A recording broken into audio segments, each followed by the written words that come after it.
Shëndetje të nderuar miq, do të shkojmë në Turqi, do të flasim me teologun Eduard Artori për vizitën e kryeministrit Edi Rama pak ditë më parë në Izrael, parapaskenat e kësaj vizite, cili ishte qëllimi, interpretimet e shumta në media. Gjithashtu do të flasim për vizitën e presidentes së Kosovës në Turqi, Vjosa Osmani, që pasoi me njohje nga Sudani, dhe aludimet media se mund të jetë Siria shteti i radhës që do ta njohë Kosovën, por edhe për zgjedhjet e 11 majit dhe kandidatët musliman. Eduard, përshëndetje dhe faleminderit shumë. Përshëndetje. Po. Atëherë do ta nisim nga vizita e kryeministrit. Pavarësisht se vend i vogël, por zuri një hapësirë midis kësaj që po zihen në Fiks fare. Në fakt, shiko, flasim për kryeministrin dhe domethënë ndonjëherë ai bën disa gjëra të cilat domethënë i jep një rëndësi, një fluks të madhe, domethënë e cila është shumë e madhe se sa vetë domethënë rëndësia që ka qeveria shqiptare në politikat globale. Dhe mirë, domethënë kjo është karakteri i kryeministit tonë, domethënë i cili i bën këto shfaqje të tilla. Dhe edhe kjo vizitë që ka bërë në Izrael, në të vërtetë unë kam lexuar ndryshe këtë vizitë. Pra, kryeministri në atë diskutim, në atë fjalim që ka mbajtur aty, ai në të vërtetë është duke paralajmëruar rënien e Izraelit. Domethënë krejt diskutimi i tij, domethënë dikush mund të thotë që ai krahasoi Hamasin me nazistët, apo ai tha që Shqipëria shtëpia e dytë e izraelitëve. Unë për mendimin tim i shoh vetëm në këtë mënyrë. Kur ai tha që ne do të ndjekim gjurmët e të parëve tanë, të cilët do të ndihmuan hebrejt, të cilët largoheshin nga nazistët, të gjitha këto nëse ne i marrim dhe i fusim në atë copsat e vetat mozaikut, formohet një tjetër lloj mesazhi, të cilin kryeministri shqiptar ka thënë aty. Pra mesazhi ka qenë ky që ju do të ikni nga Palestina, sepse nazistët, pra ato në thonjë se ato të Hamasit do t'ju përzejnë, dhe normalisht shtëpia jonë do të jetë Shqipëria do të jetë shtëpia juaj e dytë, dhe gjithashtu ne do të bëjmë atë që bën të parët tanë, pra që ju mbajtëm, mbasi ju ishit të ikur ose të përzën nga Europa e asaj kohe, ndërkohë që tash do të jetë rasti që ata do të përzehen edhe nga Palestina. Pasi ata edhe në Palestinë, edhe në Europë, domethënë asnjëherë nuk kanë qenë shtetas besnik të atij vendi. Nuk i kanë ndier kurrë veten domethënë si shtetas besnik të asaj shoqërie. Nuk janë, le të themi, nuk janë integruar me popullatën vendase. Gjithmonë, edhe në Europë ku kanë qenë më parë, gjithmonë nuk janë integruar me europianët. Por ju mendoni që do të integrohen këtu? E kanë qenë në Shqipëri. Domethënë, shiko, për mendimin tim, gjitha këto që ka thënë kryeministri atje në Izrael, në Tel Aviv, janë gjitha pralla. Domethënë gjitha këto që, sepse në moment që nëse ndodhe që thotë kryeministri, pra që izraelitët të vinë tek ne dhe ne të bëjmë atë detyrën e famshme të marrjes së tyre si refugjat, duke ashtu siç bëhet prindërit tanë ose parët tanë, unë do thosha që atëherë ka rënë edhe sistemi i zionizmit. Pra kur Izraeli shembet, ka rënë edhe sistemi i zionizmit. Dhe nëse bie sistemi i zionizmit, as Rama dhe askush sikur Ramës nuk do t'i bjerë më në mendje për disa çifut që vinë domethënë me trasa në krah edhe lëvizin për në Ballkan. Edhe ajo që ndodhi është ajo që ka thënë dikur edhe presidenti i Turqisë, ka thënë në fillim të këtyre masakrave që bën Izraeli në Palestinë, i ka thënë që ju do vini do kërkoni mëshirë tek ne. Pra ju do të shembeni, do të shkatroheni dhe do të kërkoni mëshirë tek ne, tek turqit. Dhe kjo do të ndodhi në të vërtetë. Domethënë ata kur vinë me trasta në krah të përzën nga Palestina dhe kur Izraeli mos jetë më një projekt domethënë ekzistent, atëherë do të shohësh që refugjatët çifut do të jenë të përhapur si çifutin shkretëtir. A është realiste kjo ide, domethënë mbështetet vetëm tek situata aktuale, pra ku mbështetet? Koha do ta vërtetoj këtë që unë po them, edhe do të jetë shumë afërt këtë ditë, jo shumë e largët, por krahas kësaj ne shohim që çifutët në vendet tona në Ballkan, çifutët kanë blerë toka, kanë blerë pasuritë patunshme, madje edhe pallatet që ne shohim, unë dyshoj shumë se ato pallate nuk janë bërë për shqiptarët. Po dikur u fol para disa muaj që mund të ishin bërë për palestinezët. ashtu është folur, por në të vërtetë asnjëherë se ka përmendur kryeministri shqiptar nuk ka përmendur palestinezët duke i thënë që kjo është shtëpia juaj e dytë, por ka thënë që kjo është shtëpia juaj e dytë për izraelitët. Dhe nga ana tjetër, ata që i kanë blerë këto tokë, ata që i kanë blerë këto prona, nuk janë palestinezët, por janë çifutët, ata janë kompani izraelite. Dhe më e keqja ku është, domethënë në gjithë këtë çështje, që ekziston një dokument i tillë, në fakt një raport i shkruar nga një gazetar diku rreth viteve 1936, nëse s'ka bëj, të cilët ata e zgjidhnin ose e preferonin Shqipërinë si vendin në të cilin ata mund të vendoseshin nesër. Pra në një kohë tjetër ata të vendoseshin në Shqipëri. Plani B. Sepse pse pikërisht Shqipëria do? Sepse ata duan një shtet ose një zonë, një territor i cili ka kapacitetin të mbajë ata. Pra mos jetë shumë e madhe, sepse ata nuk janë shumë popull, ketë një kapacitet vogël, mos ketë shumë histori, mos ketë shumë lidhje me histori, shumë rrojt thella në histori.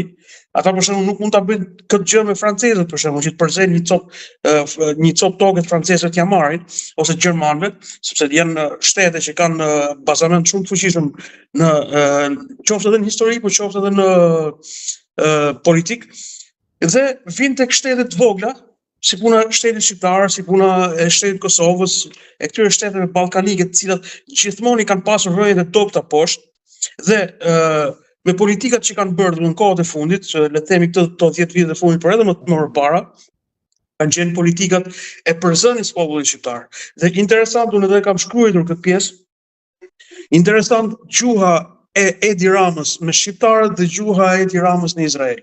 Ndërkohë që shqiptarëve i thotë në fushatën e tij elektorale thotë që do t'ju bëjmë pasaportat europiane, pra që ju t'ikni ku doni. Ndërkohë izraelitëve i thotë Shqipëria është shtëpia juaj e dytë. A kupton ku është mesazhi këtu në këtë mes, ku si mund të lexosh në mes dy këtyre mesazheve? Ne si shqiptar po do të na përzej, ikni thotë, largohuni. Dhe nga ana tjetër domethënë të hecën sipas asaj agjendës që izraelitët të vinë në Shqipëri, të ndrojë kombësinë domethënë. Nëse do të vazhdonin këtë ide, vendosja e tyre mund të ishte në një territor të caktuar apo në gjithë zonën? Ata nuk do të ndodhin diçka e tillë, domethënë nuk ka për të ndodhur sepse ato do të absorbohen rrugës, domethënë plus që mendoj tash Zoti e di se si do ndodhe pjesë, por ata duhet të kalojnë përpara në Turqi dhe do të jetë Turqia që do t'ia gjejë hallin aty. Unë mendoj shumë që izraelitët do përballen përpara me Turqinë. Këtu domethënë në Turqi e kanë fjalën, edhe Turqia do të merret me ta pastaj kur e kanë fjalën do të merret e kanë fjalën në kujdes ta me kuptimin e parë të fjalës. Pra do të merret me kujdestarinë e tyre. Kurse projekti plani B ndjes, plani B Shqipëria bëhet pa bekimin e Turqisë? Po vëlla nuk bëhet nuk bëhet ky lloj projekti izraelit, ky projekt zionist nuk bëhet në Shqipëri. Jo vetëm në Shqipëri, por në Ballkan, përgjithsisht unë nuk e shoh se do të bëhet. Pse nuk e shoh? Sepse le të themi që Ballkani është influencë turke. Dhe për këtë është investuar fuqishëm nga Turqia, është investuar fuqishëm që politikisht, ekonomikisht, ushtarakisht është investuar që ky territor të mbetet territori i influencës turke. Ashtu, gjithmonë ekziston një vllajma. Gjithmonë duhet ta dinë edhe shqiptarët në Shqipëri dinë pse këtë. Pak ne kanë fjalën në rangjet e larta të politikës ose edhe të mbrojtjes shqiptare, dhe kjo është gjë e mirë që Shqipëria, domethënë edhe Turqia nuk janë lidhje thjesht disa lidhje diplomatike, protokollare ashtu, janë lidhje historike të cilat nuk janë rrënja aty poshtë. Janë rrënjë në Ballkan, Turqia ka rrënjët e saj, ka gjakun e saj, edhe nuk mund të bëhet ai gjak, nuk mund të bëhet ujë, si thënë fjalës, dhe patjetër që ekziston politika fatgjate për ndikimin pozitiv të Turqisë në Ballkan. Dhe ruajtjen që Turqia do t'i bëjë Ballkanit në çfarë do lloj mundësie që mund të kenë në konfliktet e ardhshme që mund të ndodhin. Pra ruajtja në këtë status quo që është, nuk flasim ndoshta për një ndryshim harte. Po. Jo, nuk bëhet fjalë. Shiko, koha e ndryshimit të hartave ka marrë fund për mendimin tim. Ajo do të jetë thjesht, domethënë shtete siç jemi në një union, siç është Unioni Evropian, mund të ketë unione të ndryshme, mund bëhet dhe unioni me Turqinë, nuk i dihet. Por në këtë mënyrë unë e shoh edhe Turqia, besoj kështu e shef edhe Turqia çështjen e ndikimit dhe influencës së saj në Ballkan përgjithsisht. Pra shtetet janë këto që ja, bashkimi të ketë union ekonomik, union politik, union kulturor e tjera me radhë. Mirë, po kjo do të jetë edhe garanci, nga ana tjetër që mos kemi, domethënë, sepse normalisht pa Turqinë ne kemi armiq tanë që në fshinjën tanë, domethënë qoftë Serbia e ndikuar nga Rusia, po qoftë edhe Greqia, mund të bënin shumë dëm në Shqipëri, domethënë, kupton? Mirë, po pikërisht është ky garantues që është Turqia, e cila e mbron Ballkanin në këtë stabilitet në cilën është aktualisht në kohën tonë. Dhe shpresojmë që kështu do të jetë. Tregoj një provë të mirë edhe me rastin e Kosovës që lobimi turk besoj ishte. Për sa i përket njohjes, edhe Turqia gjithmonë është treguar vëlla i madh për ne. Domethënë le të flasim realisht, është treguar vërtet vëlla i madh. Domethënë që në kohën, madje edhe në 97-ën kur mos harrojmë Tansu Çiller ishte ajo që e kërcënoi domethënë kryeministin grek të asaj kohe, nëse mbaj mend tash Mitsotakis kush ka qenë në atë kohë, e kërcënoi drejt për drejt, i tha nuk bën, ti nuk do të futesh në Shqipëri, se nëse futesh në Shqipëri, ne të hyjmë në Athinë.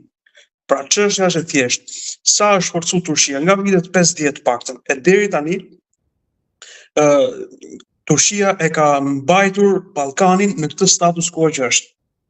Përveç kohës, domethënë kur ndodhi lufta në Kosovë dhe në Bosnjë, që ishte ajo ndarja e madhe, në atë kohë në fakt Turqia ka qenë edhe e dobët, domethënë le të themi kështu.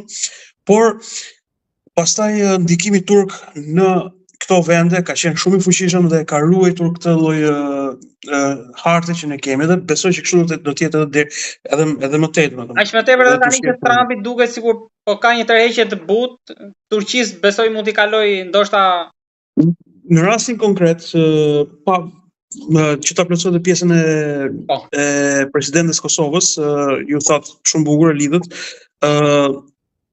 Edhe kjo pjesë pra kur Turqia është një nga shtetet të cilët po ndikon më së shumti në botë, duke bërë rolin e një ambasadori për Kosovën, për njohjet e Kosovës, ka ndikuar fort në botën arabe, dhe kjo e fundit e Sudanit, njohja. Dikush mund thotë, po çfarë është Sudani, më burr? Dhe Sudani ka problemet e veta, apo Siria në rastin tjetër. Shiko, këto vende sado që mund të kenë problemet e veta, nëse merret ai numri i duhur, Kosovës i duhen diku ke rreth, nëse s'gaboj 7 ose 9 vende, për 7 ose 9 shtete pra njohjet e reja, që të kalojë atë pragun në cilin mund njihet si anëtare me drejta të plota në KB. Dhe nuk e di se sa i kanë mbetur tash, se duket se ka pas edhe tërheqje të 2 ose 3 shteteve. Pra du të them që ne na intereson edhe nga, pavarësisht se sa i vogël mund të jetë shteti, edhe nga shteti më i vogël na intereson njohja e Kosovës.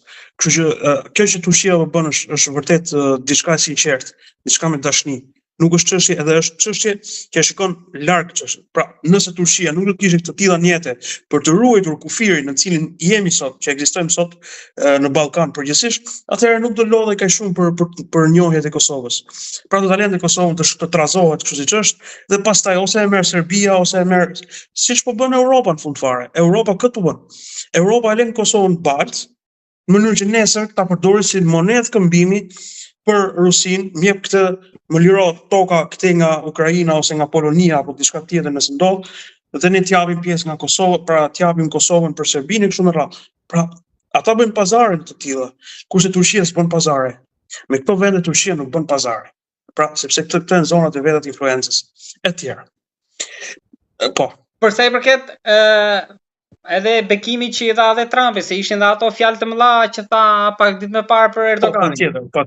Patjetër. Shiko, Trumpi e di që Turqia nuk është shtet i lehtë, domethënë nuk është shtet që mund të tallesh me të dhe mund të ashtu. Turqia ka edhe krizën brenda e kaloi tani me Imamoglu, duket se atë stuhinë e kaloi.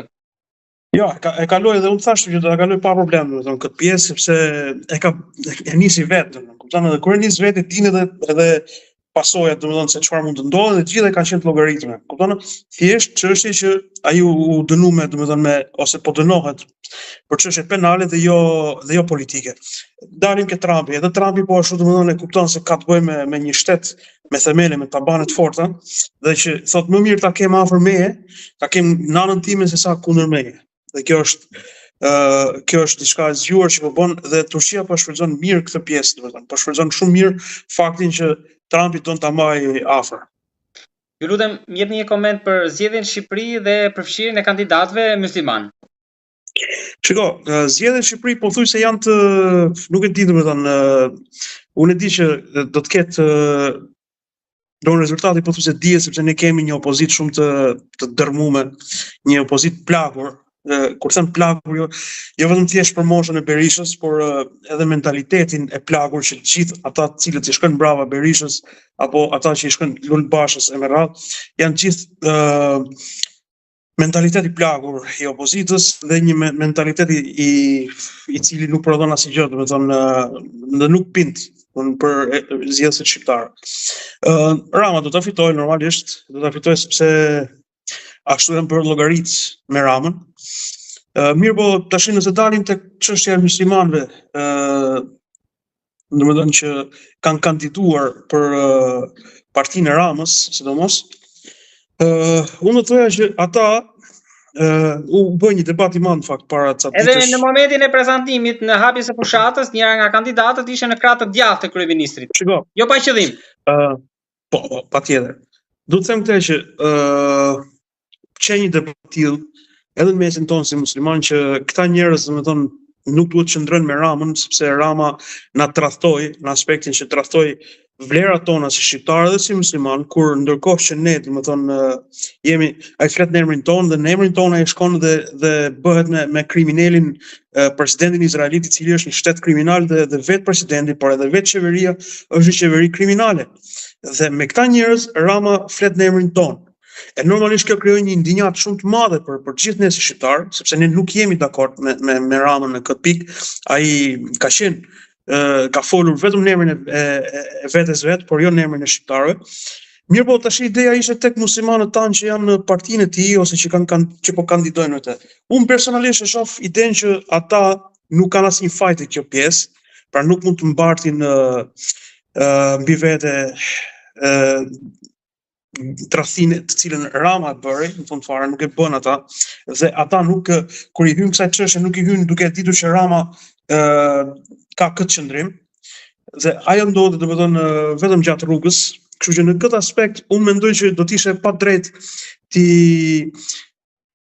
penalizojmë vëllezërit dhe motrat tanë cilët kandidojnë në partinë e Ramës.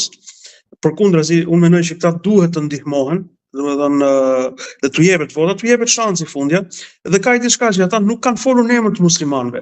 Domethënë ata nuk, kur kanë hyrë në politikë, nuk kanë hyrë si përfaqësues të muslimanëve. Ata kanë hyrë si përfaqësues të gjithçka tjetër, po jo në emër të muslimanëve. Pra, dikush ka hyrë si përfaqësues e grave, dikush tjetër ka hyrë si përfaqësues i Kukësit për atë mikun dhe vllajën tim shumë të mirë atje si kandidat në Kukës, zotëri Aliun. Pra, të cilit i uroj fitoren me këtë rast, unë vetë personalisht Parti Socialiste dhe kësaj politike që është sot, sinqerisht unë nuk do t'ja jepja votën kurrë, por nga ana tjetër unë për këta njerëz, unë do t'i zgjidhja këta njerëz, do doja që t'ishin këta njerëz në politikën shqiptare. Dhe fundja, politika shqiptare duhet të riciklohet tashmë, duhet të largohen ata njerëzit që kanë mendjen vetëm te paret, si të vjedhin, si të bëjnë kontrata, si të bëjnë tendera, dhe të vinë ca njerëz të cilët kanë frikë Zotin më burr. Domethënë disa njerëz të cilët janë mësuar që ka moral, që kanë nder, që ka i Zot atje sipër që na shikon, dhe i cili thotë kjo është haram e kjo është halal, dhe që ka i ditë gjykimi ku do gjykohemi. Këta njerëz duhet të vinë dhe duhet ta mbushin parlamentin. Kjo është ideja. Unë i përkrah këta njerëz dhe shpresoj që këta do të marrin përvojën e duhur, shpresoj të fitojnë, edhe të marrin përvojën e duhur sepse nesër këta njerëz do na duhen vërtet për ta themeluar politikën shqiptare. Një politikë e cila njerëzit të kenë frikë Zotit. Njerëzit domethënë të kenë përgjegjësi përpara zgjedhjeve të tyre. Sot për shembull, nëse ne flasim sot me prezin ton, por edhe me trit, domethënë të cilët duan të hyjnë politikës, për çfarë hyjnë politikës në të vërtetë? Mendojmë, a ka dikush prej tyre që thotë që vallai nuk kam frikë Zotin se i ditë do mpyesi për këtë elektorat që po ma jep votën. Sa prej tyre e thonë këtë fjalën vetvete ose e besojnë këtë gjë vetvete? Po thjesht zero. Atëherë kur janë këta të tillët që ne i njohim, atëherë duhet i fusim pikërisht duhet ja japim besimin këtyre se ne dim që këta vërtet e kanë frikë Zotit dhe i njohim edhe në jetën e tyre të mëparshme. Kështu që unë mendoj që këta patjetër duhet përkrahen. Dhe nuk duhet të penalizohen për diçka që nuk e kanë bërë dhe vetë nuk janë dakord për atë që ka thënë Rama. Unë jam i bindur që edhe zonja Tira, edhe zotri Aliu, asnjëherë nuk kanë qenë dhe nuk janë dakord me ato qëndrime të Ramës. Dhe ndoshta me kalimin e kohës edhe do ta vërtetojnë që qëndrimi i Ramës është gabim, edhe qëndrimi i tyre do të jetë qëndrimi i drejtë. Po. Eduardo, më falenderoj shumë për të treja çështjet që diskutuam, jam shumë i njohës për kohën dhe për analizën dhe shpresoj që të dëgjohemi sërish. Po, inshallah. Allahu të rrit, unë të falenderoj gjithashtu.